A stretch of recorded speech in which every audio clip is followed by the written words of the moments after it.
ये वाला काफ़ी टेक्निकल प्रॉब्लम है। तो इसको अच्छे से देखना, काफ़ी कुछ सीखने को मिलेगा यहाँ पे। तो हम इसमें एक्सटी ग्राफ बनाएंगे जो कि पूछा है दोनों ट्रक्स का। वीटी पूछा नहीं है लेकिन फिर भी हम बनाएंगे क्योंकि उसकी ज़रूरत सेकंड पार्ट में यूज़ होती है। ग्राफ के बिना भी हो जाते हैं ये प्रॉब्लम्स, बट थोड़ी विजुअल फील आती है ग्राफ से चल क्या रहा है। ठीक है, तो एक ट्रक पीछे है और उसकी स्पीड है 9 मीटर पर सेकेंड और कांस्टेंट है।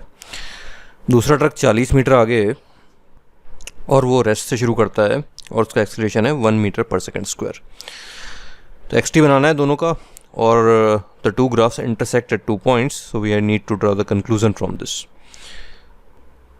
Second, what is the maximum lead that car A can have. अब कार ए तो पीछे है तो उसको लीड कैसे मिल गई? लेकिन शुरू में तो इसकी स्पीड ज़्यादा है ना, ये रेस्ट से शुरू किया है तो एक बार तो इससे आगे निकल जाएगा रेड वाला, और लेकिन इसकी स्पीड बढ़ती जा रही है तो इवेंचुअली तो ब्लू को आगे निकलना है। तो एक बार ये रेड आगे निकला, ठीक है, फिर दोनों की स्पीड एक मोमेंट पे बराबर हो गई, और स्पीड बराबर होने के बाद वो जो दोनों के बीच में गैप है वो ब्लू ने कवर करना शुरू कर दिया, फिर ब्लू आगे निकल गया। तो इनके बीच में तो ए जो मैक्सिमम बी से आगे जा सकता है वो तब तक होगा जब तक दोनों की स्पीड्स बराबर नहीं हो जाती। ठीक है, जब तक ए की स्पीड ज़्यादा है बी से तब तक वो इसको ओवरटेक भी कर लेगा और आगे भी जाता जाएगा फर्दर बी से। लेकिन ए की स्पीड बढ़ती जा रही है, तो जैसे ही ए की स्पीड बराबर हो गई तो उसके बाद फिर जब तक जैसे ही बी की स्पीड बराबर हो गई फिर बी वो डिस्टेंस कम करते करते फिर वापस ए को ओवरटेक कर देगा। तो इसी को डायग्राम में देखते हैं। तो A is in red colour, B is in blue colour.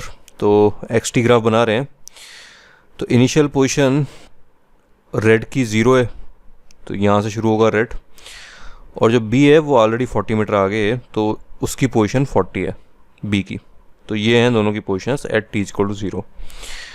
फिर एक अपने कांस्टेंट वेलोसिटी से जा रहा है तो उसका स्ट्रेट लाइन आएगा, और बी एक पैराबोला, बी का पैराबोला बनेगा तो वो ऐसे जाएगा और वो दो जगह कट रहा है। ठीक है, तो हो क्या रहा है? तो पोजीशन टाइम ग्राफ में देख सकते हो आप कि जब तक एक आपस में मतलब ये ग्राफ्स आपस में कट नहीं किए उसके पहले तक ब्लू आ गए, तो भाई ये कवर किया लेकिन ब्लू आ गए।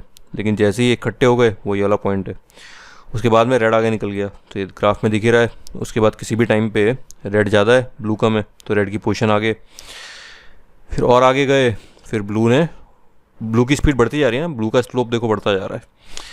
तो फिर एक मोमेंट पे ब्लू आगे निकल गया, तो यहाँ ब्लू की पोजीशन उस मोमेंट के बाद में आगे। सो हियर बी ओवरटेक्स है, हियर ए ओवरटेक्स बी। ठीक है, अभी लीड वाला पार्ट अभी छोड़ दो, सेकंड ग्राफ से समझ में आएगा। तो ये तो एक्सटी ग्राफ हो गए दोनों के। तो कंक्लूजन यही है कि यहाँ पे ए ओवरटेक कर रहा है और यहाँ पे बी ओवरटेक कर रहा है। और जो शुरू में at t is equal to 0 से लेके यहाँ तक जो बी था वो आगे था। ठीक है, वी टी ग्राफ बनाते हैं। तो ए तो कांस्टेंट स्पीड पे चल रहा है तो ए की स्ट्रेट लाइन आ गई, और बी का एक्सेलरेशन कांस्टेंट है तो बी का ये स्लोप आ गया। ठीक है ना, एंड इट्स स्लोप इज जो भी एक्सेलरेशन है वो।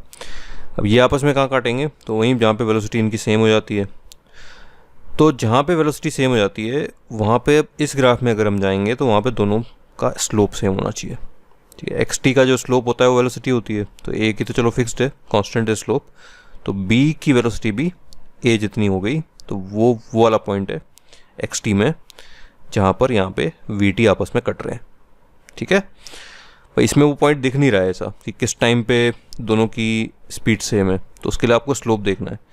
तो जहाँ बी वाले कर्व की टेंजेंट इस रेड के पैरेलल होगी वहाँ पे दोनों की स्पीड बराबर हो गई है। और उसके बाद देखो बी का टेंजेंट का स्लोप ज़्यादा हो गया तो उसके बाद बी की वेलोसिटी ज़्यादा हो गई, तो उसके बाद बी की वेलोसिटी ज़्यादा हो गई ए से।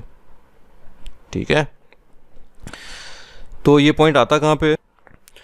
तो ऑब्वियसली एक्सेलरेशन 1 से शुरू हुआ है ये, तो इसकी स्पीड 9 पहुँचने में इसको कितना टाइम लगेगा? So v is equal to u plus a t, time will be v by a, that is 9 seconds. ठीक है, तो 9 सेकेंड्स पे ये दोनों की स्पीड इक्वल हो जाएंगी।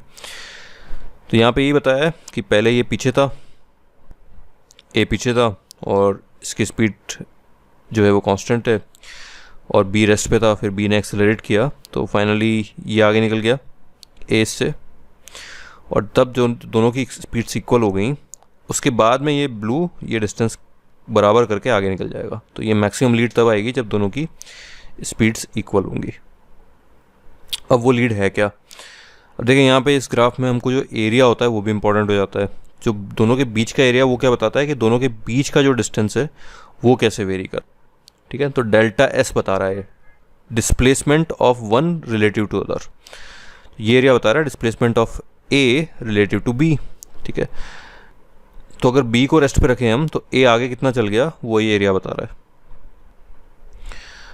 तो लेट्स से बी को रेस्ट पे रखा है तो ए अगर आगे 60 चल जाता है, ठीक है, तो ये 40 चला और उसके आगे 20 और चल गया, तो आगे कितना निकल गया ए, दैट इज रिलेटिव डिस्प्लेसमेंट -40। तो हमारी जो मैक्सिमम लीड है वो रिलेटिव डिस्प्लेसमेंट -40 है। ऐसे सोचना डिफिकल्ट है तो कोई नहीं, अपन सिंपल तरीके से लिख लेते हैं कि जो ऐसे चला मतलब ए जितना चला, ठीक है। तो ए इस डायग्राम में देखो ए चला यहाँ से लेके यहाँ तक और उसको हम लिख सकते हैं 40 प्लस बी कितना चला प्लस मैक्सिमम लीड। तो ए कितना चला total is equal to 40 plus B कितना चला प्लस मैक्सिमम लीड, है ना। मैं ग्राफ में ये बता रहा था कि जो ये एरिया है रिलेटिव डिस्प्लेसमेंट उसमें से 40 हटा दोगे तो लीड आ जाएगी। तो वही चीज़ है यहाँ भी। तो ये देखो ये एरिया क्या है S A minus S B.